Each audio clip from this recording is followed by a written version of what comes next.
Komplit semuanya. Komplit ya Pak? Komplit. Ada tali bungkus buat tali bungkusnya. Oh, tali buat ikat pocongnya ya.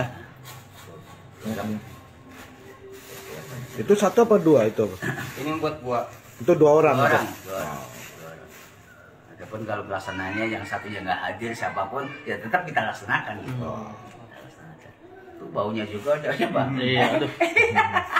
Udah bau mayit. Iya. Merinding. Gitu. Yang dalam hal ini beliau adalah tim lawyer daripada Sakata Talidi yang meminta kepada saya untuk mempersiapkan sumpah pocong. Sumpah pocong yang akan dilaksanakan insya Allah besok. Nah, ini yang akan disumpah katanya Pak Ibtu Rudiana dengan Sakata Tal sendiri. Saya sumpah pocong mau, sumpah apapun mau. Artinya yang meninggal adalah anak saya. Tapi pantas nggak Bang seorang penegak hukum penegak mengatakan pernyataan seperti itu? Ya kalau menurut saya tidak pantas. Ini menurut saya, pendapat saya kan. Kamu menanya menurut pendapat saya. Ya tidak pantas. Bukan begitu, bukan untuk meyakinkan pada masyarakat itu sampaikan apa adanya. Bukan berarti dia harus mengatakan saya sumpah pocong, sumpah bukan. Sumpah pocong juga sumpah tidak dikenal kok dalam agama Islam kok. Itu Rudiana Islam bukan itu? Islam kan? Tidak ada. Nah sekarang nggak usah sumpah pocong, katakan apa adanya yang terjadi itu bagaimana. Terhadap terutama ke-8 orang narapidana ini. Udah akuin aja semuanya. Kalau memang ada pelanggaran, maksud saya akuin berterus terang. Nggak usah lah maksud saya ada sumpah pocong, sumpah apa. Itu aja intinya pada dasarnya.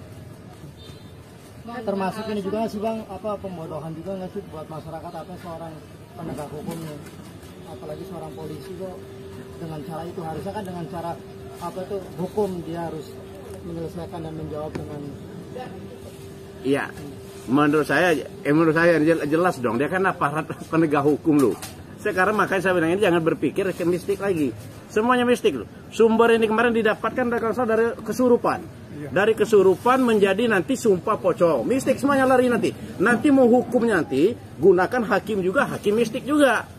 Ya, mempenjarakan yang mistik juga. Saksi-saksinya saksi mistik. Nggak habis-habis dunia negara Indonesia nggak bakal maju kalau begitu terus mistik terus dipakai.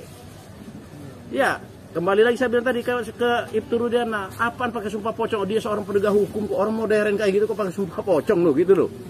Kalau saya pribadi mau disumpah pocong, saya bilang saya tetap tidak percaya apa disampaikan oleh Ibtu Rudiana menggunakan sumpah pocong itu. Menurut Abang perlu nggak Ibtu Rudiana menarik ucapannya tersebut? Ya menurut saya ya, dia kan seorang apalagi dia perwira kan. Nggak usah lagi menggunakan kata-kata sumpah pocong itu loh. Katakan apa adanya dan yang masuk di akal menurut masyarakat. Masyarakat ini sekarang netizen ini lebih paham loh, lebih ngerti lah masuk di akal menurutnya. Dia mau berargumen, kalau menurut masyarakat tidak percaya, masyarakat tetap tidak akan percaya apa yang disampaikan oleh Ibtu Rudiana. Menurut Abang apa jawaban yang apa harusnya tepat ketika Ibtu Rudiana ditanya mengenai apa masyarakat tidak percaya bahwa anaknya masih hidup bukan yang meninggal? Apa mungkin sebagai seorang penegak hukum apa jawabannya selain sumpah pocong tadi itu? Sebenarnya kan tidak susah jawabannya, kan sudah dilakukan prosesi daripada permasalahan sampai dimakamkan yang bersangkutan. Kan sudah ada visum et repertum, sudah ada otopsi, sudah ada galimat pertama pada saat dikatakan kecelakaan tunggal ternyata pembunuhan. Kan sudah dilakukan, kan sudah ada dasarnya, ada forensik, ada dokter kehakiman sudah menyatakan bahwa itu memang ada hal-hal yang tidak wajar. Ya itu aja dipertahankan. Nanti pada saat dia diminta keterangan, apabila di pengadilan, pertahankan saja itu kalau memang betul.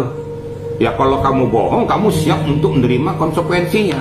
Karena kamu sudah disumpah di depan pengadilan yang saya katakan tadi, ya, bahwa saudara bersedia disumpah, itu pasti.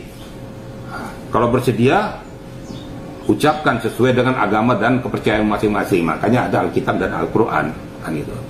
Tapi seketika dia sudah disumpah, ternyata dia berbohong, ya ada memberikan keterangan palsu tadi, karena sudah di dalam fakta persidangan. Itu aja jawab. Jadi nggak usah terbias, terpancing oleh publik, oleh siapapun.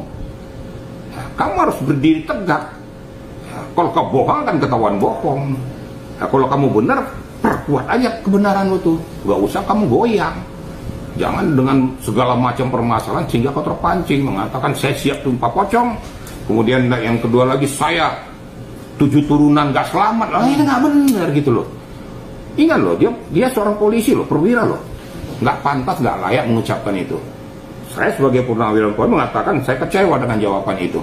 Kamu dididik, bukan seperti itu. Itu didikan jalanan namanya, nggak bener itu. Saya netral aja. Kalau salah saya katakan salah, walaupun dia polisi. Benar saya katakan benar, kira-kira gitu, ya. Oke, Pak, tapi dalam hukum apa jadi jaminan nggak sih apa ketika sumpah disampaikan oleh seorang, jaminan dia tidak bersalah atau dia seperti apa kalau dalam hukum sumpah itu sudah menjadi jaminan atau enggak? Loh, di dalam hukum itu sumpah itu kan sudah berarti kan menyatakan bahwa dia benar atau salah, dia berbohong atau tidak. Kan saya sudah katakan tadi memberikan keterangan palsu. Nah kalau di dalam sumpah dia memberikan keterangan itu sudah tidak percaya lagi, mau siapa lagi yang mau dipercaya? Nah tinggal nanti hakim akan mencermati, akan meng-cross check, akan melihat apakah yang disampaikan oleh seseorang ini sesuai dengan fakta-fakta enggak. Nah, dikatakan bahwa ini anak saya ternyata betul anak saya buktikan dengan sudah ada oleh otopsi, sudah ada visum dan lain sebagainya. Itu aja perkuat. Masalah nanti yakin atau tidak nanti keyakinan hakim. Kan ada hakim. Hakim akan memutuskan. Hakim juga tidak bodoh. Dia akan melihat apakah ada persesuaian antara pernyataannya dengan fakta. Cuma itu aja, ya. Jadi kita nggak usah berdebat di mana-mana.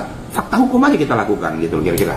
Apakah ini suatu blunder Pak buat Pak Ibtu Rudiana dia sebagai polisi mengucapkan sumpah pocong gitu, Pak? Oh, blunder banget. Kalau salah saya katakan salah, bukan hanya blunder, salah. Nggak pantas. Saya mantan Karawasidik. Di dalam penyidikan tidak ada itu. Nggak ada tuh di dalam diperiksa di dalam BAP berdasarkan sumpah pocong, mana ada itu. Apalagi dia polisi salah. Ini harus dapat teguran dari pimpinan, nggak bener itu. Betul. Harus ditegur itu, harus diberikan minimal diberikan suatu teguran keras pada bersangkutan. Buat Sakatata ya yang nantang Ibtu Rudiana untuk melakukan sumpah pocong, jangan lupa tantang juga si Aep ya melakukan sumpah pocong juga ya, karena si Aep tuh sampai sekarang kekeh ya bahwa Saka, Peggy dan 7 terpidana lainnya adalah pelakunya. Coba berani nggak? Mau nggak dia melakukan sumpah pocong atau sumpah banyucis ya, menurut kepercayaan Cirebon katanya yang tongkat peninggalan itu dimasukkan ke dalam sumur keramat ya, itu sama aja dengan sumpah pocong ya, hubungannya dengan Allah gitu. Coba berani nggak si Aep ini melakukan sumpah pocong atau banyucis ya? Coba Sakatatal ya, tantang si Aep ya. Kasus kematian Vina dan Eki Cirebon pada 2016 silam masih berlanjut hingga kini. Akhirnya tantangan sumpah pocong pun dilayangkan oleh pihak Sakatatal kepada Ibtu Rudiana, yaitu ayah kandung Eki. Tidak hanya itu, pihak Sakatatal juga meminta Aep melakukan sumpah pocong juga bersama Ibtu Rudiana agar kesaksiannya dapat dipercaya. Meskipun nantinya Ibtu Rudiana dan Aep tak hadir, Sakatatal mengaku akan tetap melakukan sumpah pocong. Untuk Aep ya, kami dalam kesempatan ini saya menantang Aep, Pasren dan Rudiana untuk ikut sumpah pocong pada hari Jumat nanti. Oh ya? Kalau memang kalian itu berani ya, kan tidak ada beban gitu. Tunjukkan kepada masyarakat kalian itu bukan penipu dan bukan pembohong. Kalau Rudiana udah yakin sudah sumpah pocong, kita tunggu konfirmasinya. Dan kalaupun kalian tidak datang, tidak berani sumpah Bayu Jis ya, di kota Cirebon untuk sumpah keramat itu, Sakatatal tetap melakukannya sendiri.